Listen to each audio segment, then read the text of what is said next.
The Cycling Podcast presents Life in the Peloton.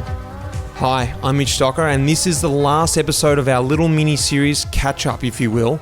If you haven't heard Life in the Peloton before, what we've done this week is just giving you a little insight to what I've been doing the last 4 years, trying to give people an insight to what our life is like on the road. So, if you haven't heard anything this week, go back and listen to the last episodes.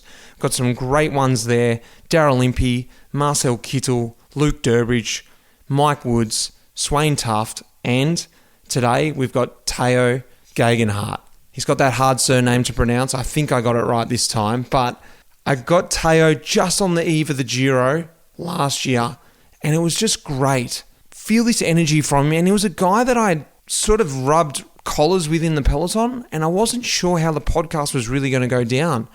But actually, once the mic came out, it was fantastic to chat to him about his story, about where he came from, grew up in London, and became a professional cyclist. I found it so intriguing. Coming up, the next episode will be the Jimmy Whelan release on the 29th of January. So enjoy this last one. And if you haven't heard any other Life in the Peloton episodes, go back and listen to my catalogue. There's a lot of episodes there, starting from way back in 2016. Lots of guys back there. Got to listen to Matt Heyman before Roubaix, post-Roubaix. Great episode, one of my favourites. But until then, sit back and enjoy this one from Tao. Cheers.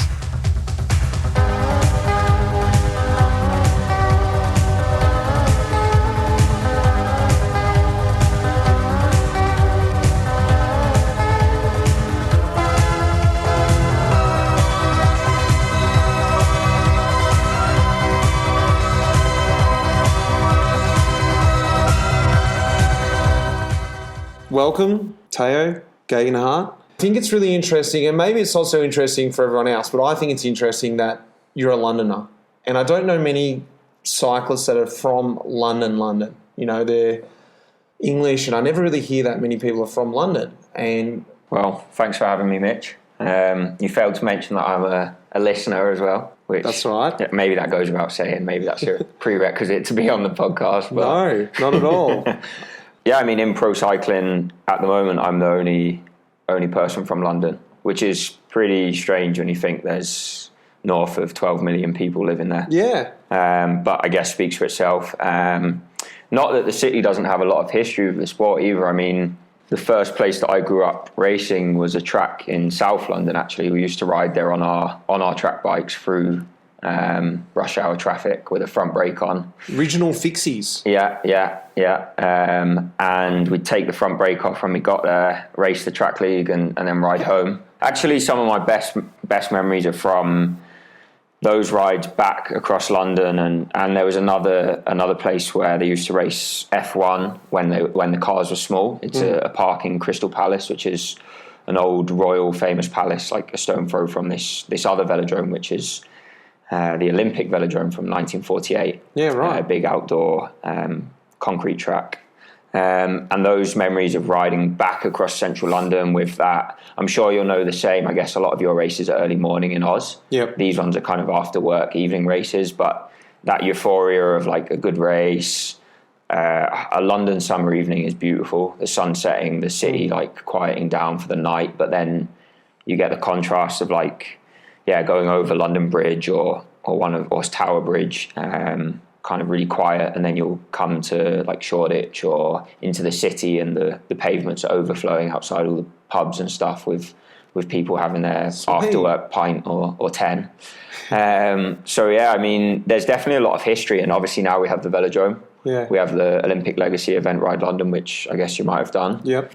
Which is over the other side of London from me, but yeah, it's an amazing event as well. And there's lots of tracks. Eastway, which is where the velodrome was, is where Brad grew up racing, and a lot of guys. And they used to have a big race there, I think, in the 70s. Eddie Merckx and some big names raced there. It was like a 1-point-something kilometre kind of rolling track on the marshland. So there's a lot of history. But no, I mean, it wasn't easy growing up, but it's kind of a weird juxtaposition because it was super hard to train. And when I look back, I don't know how I did it. I couldn't do it now. Even now when I go to London, I find it really hard, especially with the traffic, the pollution really gets to me. It really kills my lungs if I do more than a few days. But in contrast, there was just so much racing. I used to race Tuesday, Wednesday, Thursday night. And then if I wasn't going to Belgium on the weekend, which was a 2.5 hour drive away for a double commerce, then I'd do another elite circuit race on the weekend. So you only had to just do small recovery rides here and there? Yeah, I guess so. Yeah, I think as I got a bit older, I obviously raced a bit less. Like when I was a junior, and I kind of was more, obviously more focused on bigger European races, Nations Cup, like the World Cup is for juniors, called the Nations Cups, and other stuff like that. So I guess it always changes. But definitely when I started, I felt like I was late to the sport. Like on the national team, there was a lot of guys who had family history in the sport. They've been doing it since like 7 or 8 or even younger, some of them. And I felt really late, but I also felt like I caught up very quickly with the mix of, I pretty soon was racing with the men, like at least 3 times a week. And then in Belgium was just like, that was the next level, like racing 220 rider under 16 races. It's insane out there, but it's the best place to develop without a doubt. Yeah, it was like either do or die. Yeah, and it's where you learn to really just get stuck in, and you have to be well positioned. Everyone's on youth gearing, so your legs are important, but they're not everything. I think nous is definitely important. If you do 40k an hour average on 52.16 it is as a youth, as an under 16, then you really need the leg speed as well. They're pan flat races. You need to sprint. Yeah. Someone said to me the other day, when did you learn to sprint? And I was thinking, wow, when I was like second year under 16, I won quite a lot of races in a group sprint. But, You had to. Of course, exactly. You have to win. Yeah, I had this conversation with someone the other day, and we were talking about guys becoming professional. I had this comment, I had this feeling that in Australia there's a bit of a team culture now, and people are trying to become good domestiques and things like that. And I'm thinking, you can't become a professional as a domestique in the amateur level. You have to already be a winner, like you said. You have to learn how to win before you become professional, and then find your role after that. So I agree. Yeah. And I think also if you're not good enough to win at the lower levels, then the fact of the matter is that maybe pro cycling is not for you, because we all know that the World Tour. I always try to explain to people the difference between Point One and World Tour. Yeah. And it's and now we have this even double World Tour of like, you hear pros saying real World Tour and like new World Tour or fake World Tour, when not everyone's there. Yeah. Oh no, Turkey, that's not a real World Tour race, but it is. Yeah. But it's not. It's not one of the old ones. Yeah, and you try to explain the difference, and it's just impossible to explain. It is night and day. In my opinion, it's night and day. Yeah. You have to have done some racing to understand the little intricacies. Yeah. I think everyone needs to go to Tour of Basque in their life and do, like, for the number geeks out there, let's say like 25 minutes more than 6 watt per kilo. You're like, wow, this is really hard. You look round and not one guy's dropped. Or maybe one unlucky guy who's been flicked in at the last minute. He's he crashed or something. Yeah, he's like an 80 kilo classics rider. And even he's a good climber. Yeah, probably. If he didn't have to race, he'd be flying. It always makes me laugh when you see people saying, like sprinters can't climb, like amateurs saying that, because it's just, it's not true. Once you started getting into the amateur level, and I'm sort of fast forwarding a bit here, you were riding then for Axel Merckx's Bissell team over in the States, and a pretty renowned team coming through for guys in the under 23 ranks. And I heard this interesting story. A friend of mine told me about it, and I went and did some research myself to find out if it was actually true. And there was this period there where you were going well, and you had an opportunity to stagiaire with Sky. And at the end of that stagiaire in 2015, Sky offered you a contract. And from the story that I know, you went, you know what, I'm not going to take that. I'm going to go back and race one more year under 23. And then, I don't know if you said this, but I'll come back and I'll sign the year after. Tell me about that little story there, because most under 23s or amateurs or anyone, if they get even a glimpse of trying to turn pro, whether it's Sky, whether it's any team, they're like, you know what, I'm just going to take it. Run me through what happened there. Yeah, so, I did, like you say, came onto the team. For those listening, the team's now called Action Hagen Berman, still owned by Axel. And I'd done the track in juniors before and been on the GB program for 2 years, Track Worlds. In the second year was at home in Glasgow.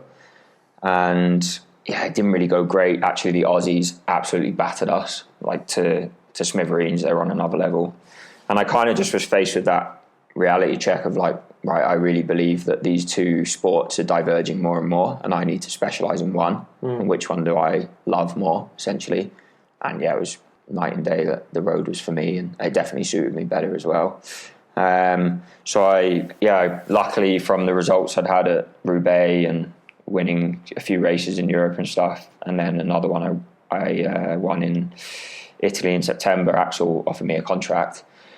And that situation, actually, the reason I say it mirrored what happened 2 years later quite well, in that there was quite a lot of pressure for me to follow the more beaten path onto the GB Academy, which is the under-23 program, where the likes of Simon Yates, Luke Rowe, G. Thomas, Cav, all those names were.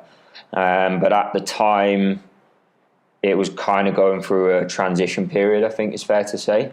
And maybe that transition period really continued until now that Matthew Brammy has taken it over at the reins. And yeah, I think that it had some up and down years. So I kind of got this offer from Axel, and it was, in my opinion, the best under-23 team in the world, or certainly one of.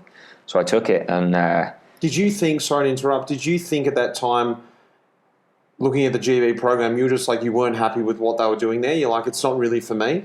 Yeah, or you even had some advice from someone about it? I remember Cav told me Axel was his first ever roommate going years back on T-Mobile, so they had a good relationship. And I remember there was one ride I did with Cav in the UK where he said, yeah, I won't try and imitate his Manx accent, but he basically said, F-bomb, you'd be mad not to take that F-bomb opportunity. And he was right, and in the end, it was a great decision. Like, even now, it was one of the best decisions I've ever made in my life. I mean, straight away, 18 years old, I got to do, in my first season, I did California, Tour of Utah, Tour of Britain, and then I got to do a lot of big under-23 races like Roubaix, Flanders, Liège, loads. Just the ideal program. Yeah, exactly. It was basically a 50-50 mix, about 30 race days of pro, 30 of under-23. Wow. Which maybe cost me a few wins is the only downside in terms of, obviously, I was getting a battering in California as an 18-year-old. Yeah, but learning so much for the under-23 races. Yeah, but also I think learning for pro races. It's easy to be, not easy. You can be good at under-23 races, doesn't mean you're good as a pro. It's such a different ball game. It turns into a full job, and half or more of the team, you're not there to win, you're there to help. Yeah, so kind of having that exposure to pro racing, how pro racing works, like the style is so different. Racing with radios, double team car, all these little things was a massive difference. But to go back, it was a great 2 years. I had a pretty bad injury in 2014, but kind of managed to come through that, came back, did a good Avenir, kind of just kept progressing. And I think the big two results was like twice on the podium of under-23 Liège, and that kind of opened the door a bit of Sky. I did a December camp with them, which was pretty insightful. At that moment there, when that door was open to go to Sky for the training camp, were you just sort of jumping for joy, or were you definitely. Bit like you were? Oh, 100%, yeah. I mean, as a team, I don't know if you know this, probably not, but there's a story the team loves, that they did a competition when they launched the team, and they rode around basically the mall where Ride London finishes outside Buckingham Palace. So they rode around there, and competition winners got to join the ride. So Giro, Brad, all those guys were there. And I was on that ride. I bunked off school, age 12 or 13, on my old little bike. I was working in a bike shop at the time. I just kind of started getting into cycling. So I was working on Saturdays to earn some money to get new bikes. And that shop actually ended up sponsoring me until I joined Axel's team, kind of once I really started racing at a high level.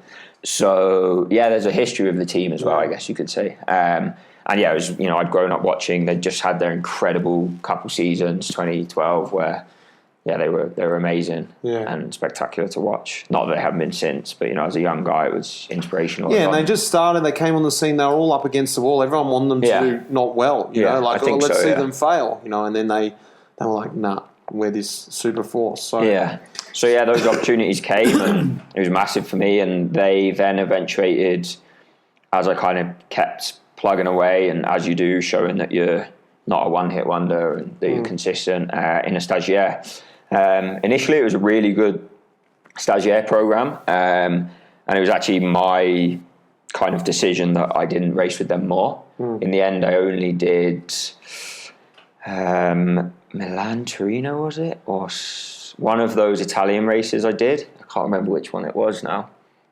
At the end of the year. Yeah, one of those one days in the pissing rain. It was freezing. I was in the break all day on a bike I'd just got, I think 2 days before, cramped after 200k or whatever, as you can imagine, new saddle, new everything. And I remember I went back to the group and it was like 10k to go, and I had like 3 or 4 teammates in there and they all climbed off. Oh. And I just remember, like, I didn't know what to do. I just got all this like amazing Rafa gear, which was another link actually. Rafa supported me since I was 14. Yeah. I grew up a stone throw from Simon and all those guys, and I have some amazing friends at the company. So that was a lovely link that I actually did their last ever race with Sky in the Japan Cup, which was my other race as a stagiaire. Cool. But yeah, it was an amazing opportunity, and racing with guys like Bernie and Swifty and stuff like that was just really enjoyable. Japan was by no means a race, I would say. Yeah. I think we got there and we spent 4 days in Tokyo without our bikes. And then we got a train to Utsunomiya where the race is, and rode our bikes the morning of the crit and did the crit. You're like, oh, I guess this is how we do it. Yeah, like it's really different from what you expect, and you really want to make the most of the opportunity, but also you don't want to be the only guy that doesn't go to the karaoke bar at midnight, Yeah, it's a fine line. Yeah, exactly. So, it was amazing, It was like seeing both sides of it. It was awesome. See, going to those Italian races where like there was 9-8 guys there and not one of them wanted to be there. Yeah. And just, they're all like and you're like so keen. Yeah. And, now I see the other side of it. You're trying not to look too keen, but you're like, it's the biggest opportunity of your life. And it's a team you've dreamed of since you were a kid and so idolized. Then tell me about that decision then, because it sounds like to me everything was lining up for you to be like, go there the next year, and especially if the contract was offered, and I don't know if that was. What was that decision to go, you know what, I'm not quite ready? Yeah, I mean, the contract was offered. It was really difficult, really, and I'm a firm believer that actually in the end you're faced with a lot of decisions in life, and a lot of the time you fret and you worry if you are making the right or wrong decision. But I think in the end you never know. You can't predict the future. No. So you just have to go with what you think's right at the time, but also maybe what the people you trust most think is right. And then you just have to make the most of it. Like you pick that opportunity, and it's up to you to make it the right decision, I think. It was really hard. There was a lot of people I'd respected a long time, especially within the team, saying, you should sign, and they're offering the contract. And like you say, it's really difficult to turn down your dream, I guess. But I was really lucky. I had some great people around me, like Axel. I think for me, Axel's best trait is that he is one of the most patient people I've ever met.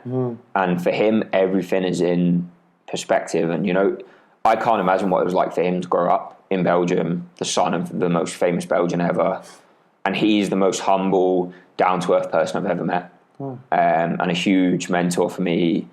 Actually, cycling, racing, whatever, but just as a person and as a human. Is like one of my closest advisors, and we still speak probably every week or two now. So it was great having him. At the end, obviously, like you have your agents and everything, and everyone, in the end, the shit thing is everyone says, oh, but it's up to you. You have to decide. And you're like, yeah, but I've put all these people in place to help me. Like, you're the guys who need to help me in this hardest of moments. But as you know, I just went for it. I said, you know what? The biggest thing for me actually was I hadn't won any races. I'd been on the podium a lot in pro races, in under 23 races, best young rider jerseys, all this shit. But I hadn't put my hands in the air, and I didn't want to. I didn't think it was right to go to the next level without having done that. I think that would have been a big mistake. And it's not like I did it prolifically. The next year, I won. I think 3 or 4 races the next year, but I was national champion. I had a one-day race win, stages and stuff. So, I think in hindsight, probably both would have worked. I think I would have made both work, but I think it was a good decision. You see a lot of guys maybe that they move up too early, I believe. I think that you made the exact point there. Whatever decision you make, it's your decision. And I know those advisors said to you, you've got to make that decision. But I think that's also right to say, because I'm often, like you, looking for someone else to make that call. Because ultimately, if something doesn't go right, this is how I think, you can go, well, so-and-so told me to do this. That's his bloody fault. But if you actually make that decision, you make the final call, you're going to make it right because you believe, no, I said I was going to do this. Yeah. And like you said, the pressure's back on you. And I think that's awesome that you said, I want to throw my hands in the air before I go pro. You know, you made that goal for the next year. And maybe that was also the switch from the 2 years, from podiums to winning, you know. And yeah, and it was a lot of pressure, I think. I remember the next year at Tour of California, Bobby Julich was there, American, great rider, podium of the Tour, great pro. He'd been at Sky previously. That was when I'd first met him. And he was directing there for George Hincapie's team. And he walked up to me this first night of the race, so before the race had started. He said, Tao, how are you, man? How's it going? Wow, you've got big balls turning down Sky. Mm-hmm. And I think that was the moment it really sunk in that, like, I was like, have I made a big mistake? Like, you know, then you're like going to the biggest race of the season or close, and you're like, I really need to perform here because cycling's fickle and you can be wanted 1 second. And there was no, by the way, you mentioned it earlier, there was no kind of like, you know, like, okay, but you can sign now for next year or... Yeah. As far as I started January 1st, I was, again, same situation as the previous January, which I think is correct. And then, yeah, it's really up to you to show, again, that you're worth it, which is the same in pros, in my opinion. I think, you know, it's always a fine line between you're one step away from greatness and equally you're one step away from, you know, going and being on the street doing a normal job with everyone else.